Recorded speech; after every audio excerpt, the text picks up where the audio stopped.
Welcome, everyone, to the White Rabbit Podcast. I am your co-host, Matt Kraus, coming to you from Bandırma, Turkey. Your other co-host is Alper Rosanes, who would usually be coming to you from Barcelona, Spain, but he had to do some traveling today.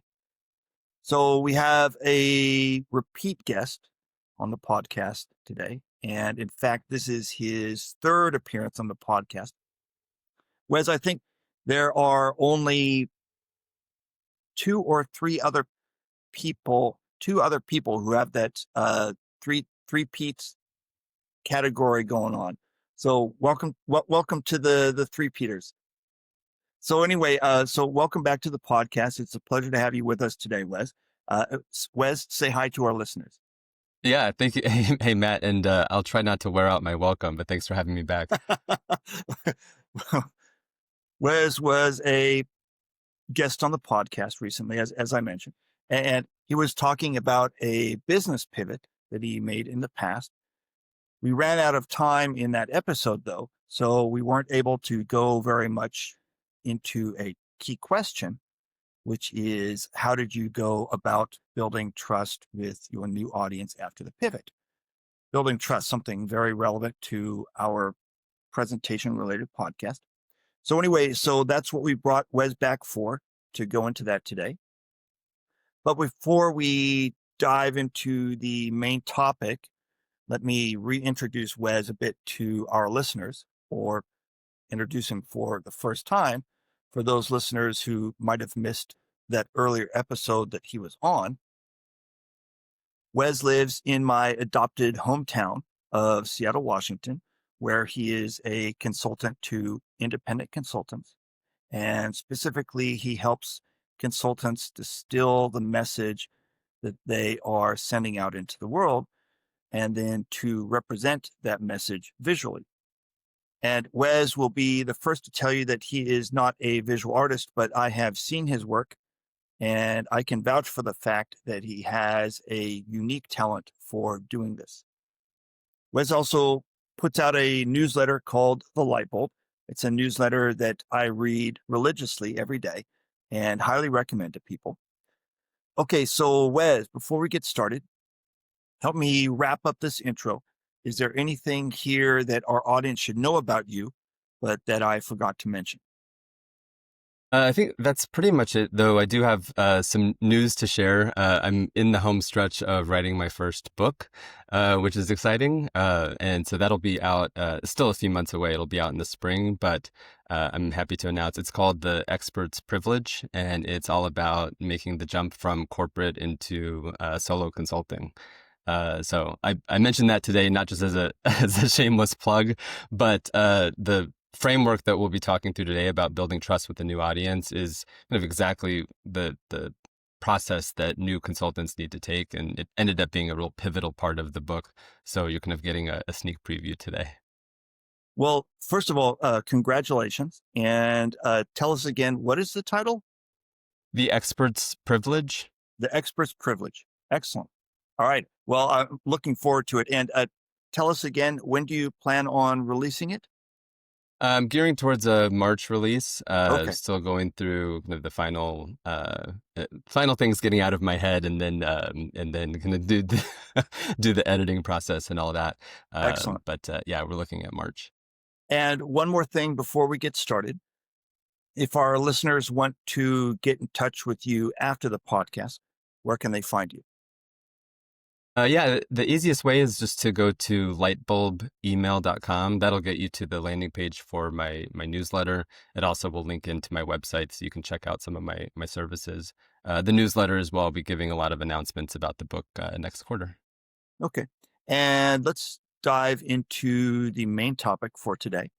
So that pivot that you mentioned in the last episode, you radically reformatted the business. And at least at that point, you were, as a result, pretty much addressing a very different audience too. And Wes, don't worry too much about backtracking and re-explaining the pivot that you talked about last time. Let's just assume our listeners listened to the last episode. And so today we can take it from there. So anyway, Wes, so tell us, how did you go about building trust with these new people? Yeah, sure. Yeah, I won't rehash the entire thing, but just the context is I moved from selling to companies, from to SaaS companies, to selling to independent consultants. So that was the new audience. And Yeah, and just to talk about the importance of building in trust before we get into it, I think it sounds really obvious, particularly from a presentation standpoint, that you need to get the audience on board with you. But this also is just pivotal in my world of when you're going out and selling your own consulting work. Uh, your whole job in the marketing and sales process is building trust, and so that's why I think that the framework that we'll go through today is so important. Uh, so yeah, this was a big shift for me. I can't say that I had some like grand master plan, but looking back, it all seemed to make sense. So I'll walk you through the steps. And like I said, for the book, I distilled this down into a 4-part framework, and it's like a true consultant. It's 4 C's. So I'll tell Okay. you what they are now, and then we'll go through them each one by one. Sure, sure. Um, so the first one is to build a catalog. The catalog is the first one. Build a catalog of your insights. The second is to pick your channels, meeting the audience where they are. The third one is to calibrate your stories and experiences through the lens of your new audience. And the fourth one is to kind of build opportunities for direct connection. So catalog, channel, calibration, connection. So want to get started with the first one? Yep. Let me interrupt you for a second. Yeah. By the way, I just want our listeners to know that Wes comes from a consulting background. He used to work for BCG, for example. And so it is in Wes's nature to have a very well defined framework for this. So don't be surprised by the organization that Wes is bringing to this. So go for it, Wes. Yeah, I wouldn't be doing my job if I didn't come in with some sort of structure. So yeah. Uh, well, we'll hop into catalog. So the first thing when I made this big pivot, kind of changed my audience to focusing on new independent consultants, I knew that I needed to build some sort of catalog or repository or archive of my insights as they were relevant to that new audience. And I'll tell you why I knew that was important, and then I'll tell you what I did to do it. I shared on this podcast before that I hired a business coach like in my first year. Yeah. And her name was Melissa. It was really great. I highly recommend her. Yeah. But Yeah. as I was in the decision process to hire her, I had talked to her once. I had attended one of her webinars, but I was still thinking like, this is a big investment. I won't say her prices on the recording, but it was a 5-figure investment. So I was like, I Yeah. wanted to make sure that she was like the real deal. And so as I was doing my research, I saw that she had a podcast, and I saw very quickly that she had 150 episodes of that podcast, and I started Yeah. listening to them, and that started to give me the confidence that like, okay, you can't really fluff your way through 150 episodes. So that her having that catalog instilled the trust in me that this was someone that I wanted to work with. So when it came to building, my authority with a new audience, I was like, I need something like that. I didn't have, 3 years to build a archive of weekly podcast episodes. Yeah. But what Yeah. I did instead was build a daily email. It's short. It's the email that you were just talking about. And it just gave me a cadence where I could start to publish on a daily basis. And then very quickly, then you could look behind you and say, okay, well now I have this like growing library of insights that have all been written specifically for my new audience. Okay. Okay. So that was the piece on catalog, Mhm. and it really set up the rest of the steps. And so well, I'm going to jump in with this question early. So you mentioned that you were working with a coach at this point, and you have made a major pivot in the business. I imagine that there is probably a lot of fear or at least anxiety going on in your head at this point. So tell us a little more about how you got past that, and or how you dealt with that, and how you convinced yourself that, yeah, even though I feel a lot of fear and anxiety about this pivot, I still need to do it. How did you get past that? Well, and we touched on this a little bit in the last episode. Just from a business model standpoint, I needed something different. And having done a lot of interviews and discovery in the market, it was very clear to me that this was where I needed to go for the longevity of my business. I had a thought partner in Melissa to kind of get me over the hump that this was the right choice. So then it really became about, okay, well, how do I then present myself as credible and trustworthy to that new audience? And to Yeah. me, that the first step was, okay, well, let me build something tangible that people in this new audience can go look at, react to, ingest, digest, even apply to their own context, so that they start seeing me as credible in the space. Uh, Okay. Newsletter, the email archive was my first step in that direction. And interestingly, it was when I first started it, it was never about growing some huge email list.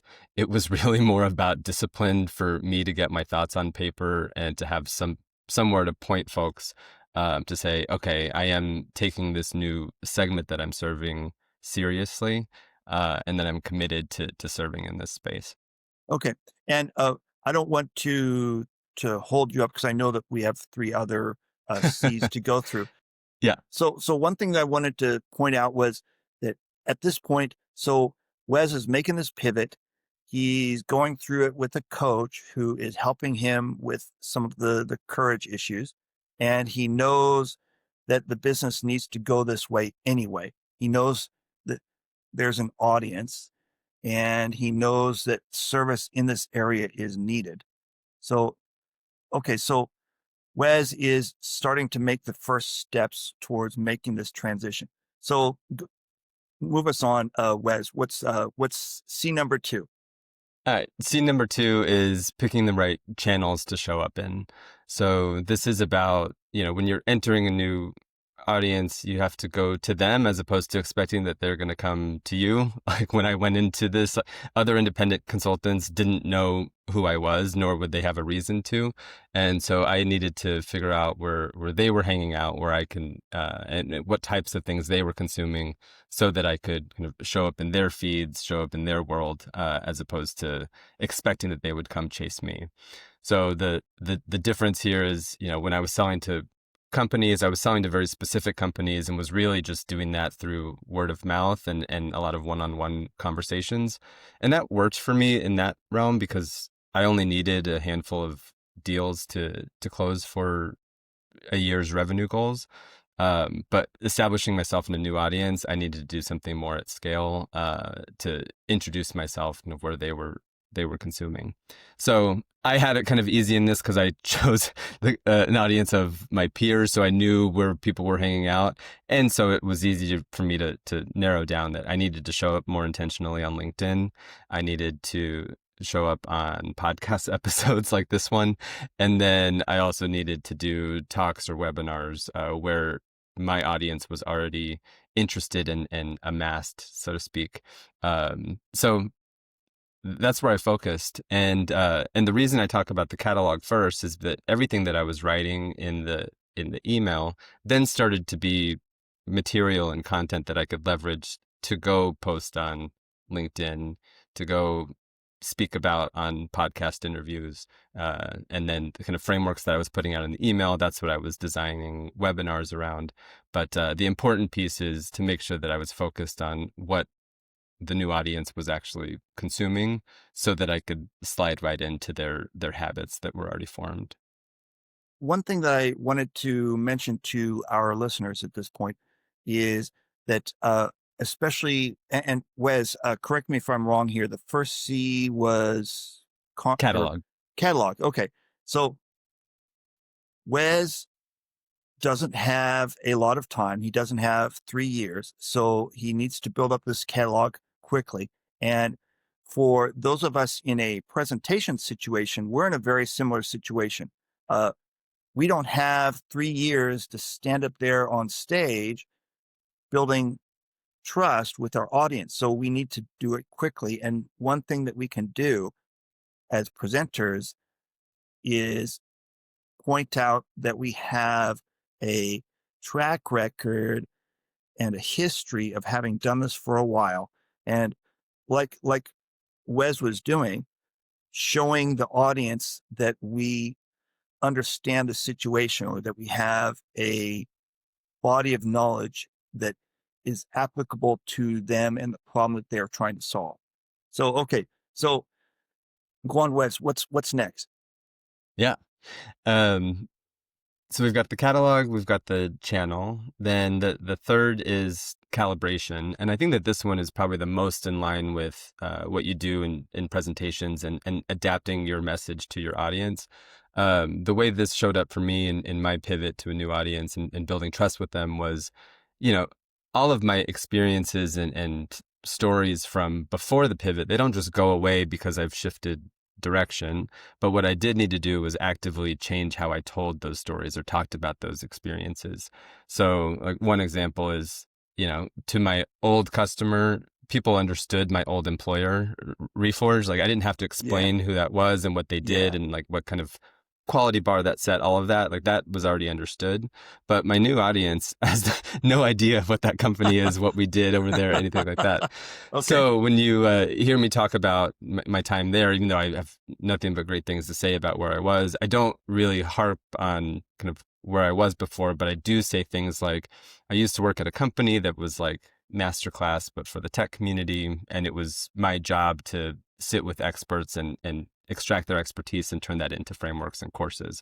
So I've Okay. now like taken that experience and like kind of shedded away the things that wouldn't really resonate with the new audience, but told it in a way that they can easily insert themselves and say, oh, he used to do that for executives in the tech community. He could Okay. probably do that for me.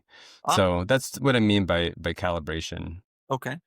And let me jump in here and interrupt you for a second. So, how this might apply to those of us in a presentation situation is that there are a couple things we can do. If our audience members are going to recognize, like Wes was talking about, some of his previous audience members would have recognized this company named Reforge.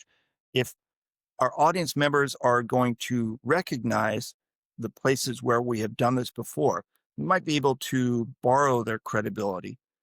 But if our new audience isn't going to recognize those things, at least it's important to describe and to let your audience know that you have done this before. This is not the first time that you have tried to do this. That's important for us to remember. So go for it, Wes. I'm sorry to interrupt you. Go ahead. No, no, that's great. Yeah, so the calibration is important and it's ongoing and it's just always thinking about your experiences and stories through the lens of your audience and making it easy for them to insert themselves into those stories.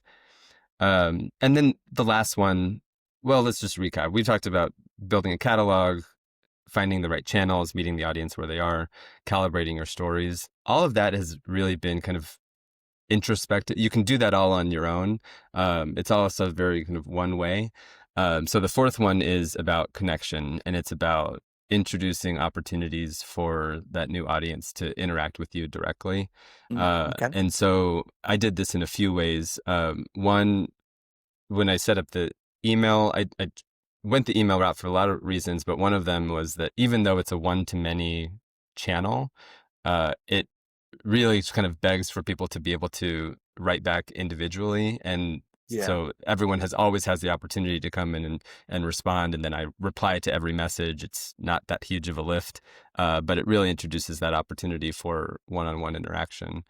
Okay. I did this with, in my webinars, and this is probably the most applicable to kind of a presentation format, is I never wanted it to be just like a me talking at the camera, that being it type interaction. I always Sure. tried to open those with exercises or some sort of icebreaker that gets people talking and makes them really understand that I'm a real person. Otherwise, it just seems like I'm preaching into the microphone. Okay. I think the trust really, you get over that trust barrier once you introduce that opportunity for direct Yeah. connection. Okay. And one thing I wanted to mention our for our presentation related audience is that what Wes is talking about here is a really important part of building trust, and that is allowing some space for these two-way communications. And instead of trying to give you a bunch of advice on that, I'm just going to refer you to the last 3 years of podcasts that we've been doing, because a lot of the episodes have to do with exactly that, how to nurture a two-way exchange between you and your audience members. So if you definitely should be interested in this subject, and if you are, then I highly recommend checking out some of our back catalog of 3 years of podcast episodes on exactly that topic. So sorry to interrupt you, Wes. So go for it. And we'll need to wrap up in a few minutes, but I think that we've covered our four, right? Is there anything that we've forgotten or left out?